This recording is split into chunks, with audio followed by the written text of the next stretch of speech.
Hi, I'm Nate Martin from 99bitcoins.com, and here's what's happened this week in Bitcoin in 99 seconds.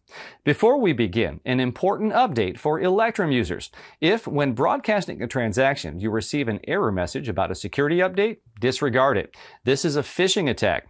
For more info, visit electrum.org. ASIC, a South Korean business school based in Seoul, became the first in the world to offer a master's degree in cryptocurrency and blockchain tech. Crypto mining giant Bitmain will be firing around half of its staff.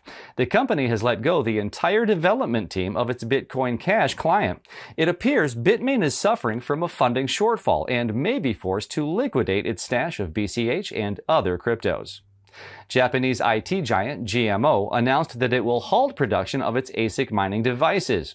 GMO's crypto mining operation reported a fourth quarter loss of around 38 billion Japanese yen, or nearly a third of a billion US dollars.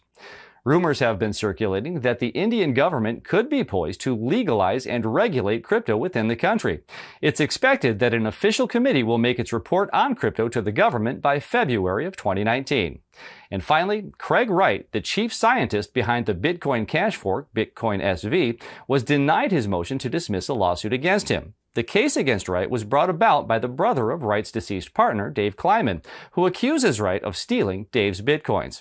That's what's happened this week in Bitcoin. See you next week.